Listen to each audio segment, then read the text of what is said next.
So my name is Mojisola and I'm here again. I just want to gist you today. I'm going to be talking about when God decides to change your plans. Like, He just changes your plans. So I'm going to give you like a brief. Let me just go straight to the point. So growing up, I lived with my parents while I was in secondary school, and back then we would have curfews at home. Once it's 6 p.m. we have to be in the house, and even after secondary school, while I was waiting to gain admission to the university, if we go out, Mom will be calling us already like, Nibolewa, where are you? This is it. Can't you see the time? Don't you know the time? It's 6 p.m. It's 7 p.m. And it was pretty frustrating and annoying, and and if I remember one day we went to 11:45. I think we got home like past 12 midnight. I avoided my mom. Like when I got home, I avoided her. So growing up but we were pretty constrained. It paid off at the end of the day. But the truth is, I didn't like it. I didn't like the fact that I wasn't free to do some certain things. I just felt so bound. And so my plan was, okay, I'll soon be leaving this house. When I get into the university, I'm just going to go out. I'm just going to explore. So I had plans for uni. Since I won't be staying in my parents' house, I had plans that once I get into the university, I'm going to I'll go to all the club parties, I'm going to do this, I'm going to do that. That was my goal for uni. I wasn't even thinking about academics or anything. I just wanted to go and unleash. That was my plan. And I wanted to go to Unilag. But unfortunately, I didn't get into Unilag. I ended up going to Ladoke and Kintola University of Technology. And I remember when I got into school, the first set of friends I met, they were cool kids, serious, yeah, but after a while I got tired of them. They were not giving me what I wanted, so I later met a bunch of friends, my sweethearts were still close to now, but when I got into P degree, I just, I was so excited, I was happy. I remember then we would give lectures, we'll go to motion grounds, we'll walk around school, we'll just be parading. We were buffers in our own eyes then, I even got best dressed in P degree in our Veritas magazine, but that aside, and not just a couple of unserious girls. To me, I don't know if they were reading, but me, I wasn't reading, I just wanted to have fun. And in P degree, I was having fun, we'll go for parties and all that. And I was actually happy that I finally had my freedom. There was no mommy to call me, there was no mommy to ask, where are you? Are you back in your hostel? No, so I was like free to do things that I wanted to do. But this my freedom, or let me not use the word freedom, but my plans, my goals, my aspirations was cut short, unfortunately. Or better still, fortunately, because it was a good thing that happened to me.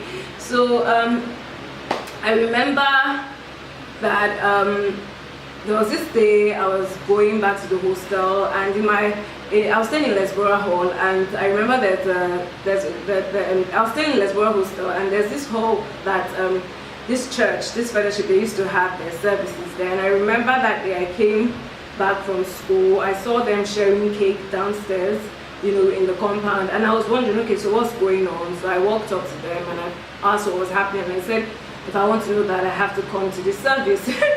But so that's how I went for their service, the next service they had, and that was how they kind of like hooked me down. That was the Springs of Life Fellowship. That was how I joined SOF. It was right where my hostel was, and so I started attending the service.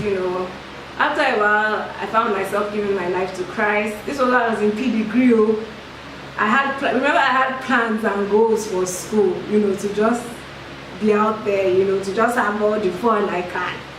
But this is how I now joined the fellowship. And gradually, my life began to change.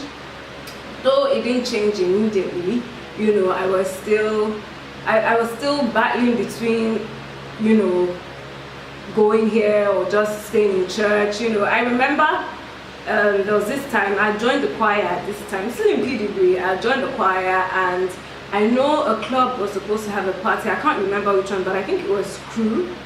They were supposed to have their club party at Ilorin, and I think my pastors had heard, they'd heard about it, and they knew, Moji, you need to protect her, you need to guard her. You know, if not, because she's still, you know, dilly-dallying, she's still one leg in, one leg out. You know, I remember my pastor spoke to me a day before the club party.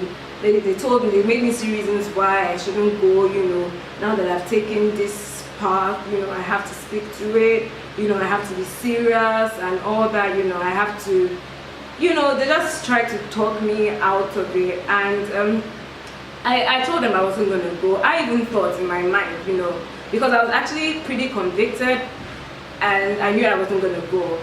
But when I got back to the hostel, I'd already picked out what I was going to wear to this club party a while back. I knew it was one black alternate top with blue jeans, like, you know. And I saw my friends, they were getting ready. I was battling in my mind, should I go, should I not go, should I go? Let this be the last one, you know, let this be my farewell, you know, to that life. You know, so it was a struggle. I was battling, should I not? You know, and I saw my friends getting dressed, and that's how me too. I got dressed too. I wasn't sure if I was gonna go, but I just got dressed too. Then they came to pick us up, and I think I entered the car. I'm not sure. Okay, yes, I entered the car. We went to pick up some other people. And that's how we went to Ilorin. The club party was at Ilorin. I think it was at Pekadins. I can't even remember, but I found myself in Ilorin. I had fun. I danced my life away. We had seafood. It was a good time, but deep within me I was feeling guilty. Hey, what if my pastor's in? Hey, what if this one? What if? But I tried to like suppress the guilt, and I just had fun, you know. And when I came back to school, I slept, you know, because it was all night. And the next day, we came back on Saturday morning. The next day was church. You know, I was supposed to minister the choir, but one of my pastors came to see me. You know, she came to talk to me that she heard. You know, she didn't scold me or anything. You know, she just spoke gently. I think it was Pastor Yemi then. She just spoke to me gently. You know, and that's how I just started crying. Like I was just crying. I didn't know. I didn't want to go. Oh, God forgive me, this, that. Yeah, I really felt bad, you know, because I'd found this new path, but I wasn't really ready to leave my old life. I wasn't really ready to leave these things. So I just got into school for crying out loud. You know, I wanted to have fun, I wanted to explore, you know, and I didn't want, it was too early for it to just, I wasn't in 100 level yet, I was just in PDQ. You know, so it was too early for God to just step in and just spoil my plans, you know, because that's what he did. But the Bible says that all things work together for good for those of us who love God and are called according to his purpose, you know, and I think that's what that did for me. And that was the last time I ever went to a club, even up until now. That was the last time I ever clubbed, you know, that was the last time I ever did some stupid things in that regard. And yeah, so the remainder, I spent close to 7 years in school, if not more, because I did PDB, and my school is 5 years because it's the University of Technology. Then I had an extra year, 2 extra years, and yeah, I was a church girl. God changed my plans. He stepped in and he just redirected. He redirected my path. He changed everything. I ended up finding myself go to church, hostel, school, church, hostel, school, church, hostel, school. That was the life I lived in uni, and yeah, it was fun. Honestly, it was fun because I began to grow.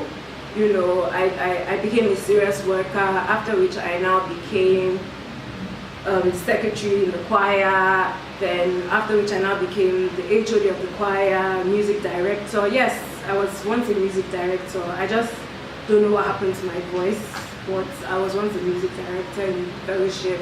After which I became the church secretary. After which I now became the pastor in charge of admin.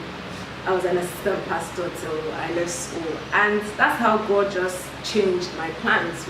And it worked for my good eventually. Though I wasn't serious with my academics because I don't know, I was a bright kid growing up. I'm still a bright kid, but I just struggled with geology. I really don't know why. I remember there was a time in my 400 level when I wanted to withdraw and just go to another department. But when my spirit told me, see, Moji, if you leave this department and go to another department and start from 200 level, how are you so sure you'll not struggle there too? So just finish what you started, and that was how I stayed back. And yeah, so my academics was pretty much a struggle, but beside that, I'm just happy that God found me, and I accepted Jesus at the time I did, because it was really fulfilling for me. My time in the university was fulfilling. It was my intentions was to waste away my life, have fun, but God actually redirected my path. And at the end of the day, I know I imparted lives while I was in school. I know that so many things happened to me while I was in school, while I was in church, and it's part of the things that have shaped who I am right now. And I do not regret seeing them share cake in my hostel or in the compound of where I stayed in. So I do not regret walking up to them and asking them what they were doing, because that was how I started going to the church. But I just want to thank God for finding me at the time he did, because this girl was ready to just go AWOL.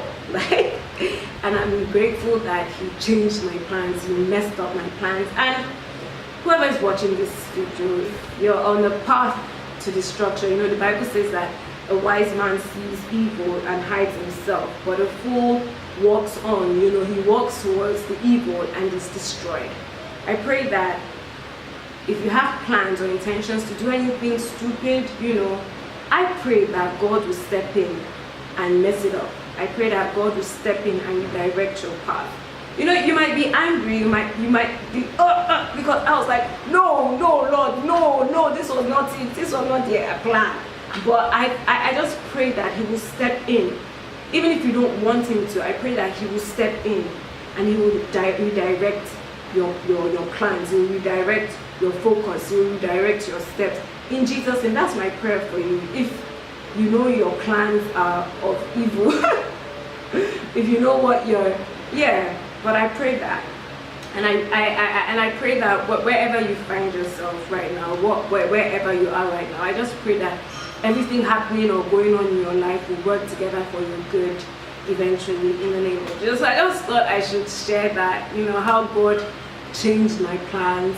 I don't want to say he messed it up, because the truth is he actually messed it up for good, for my good. I'm here now, so, and this was in 2005, my gosh.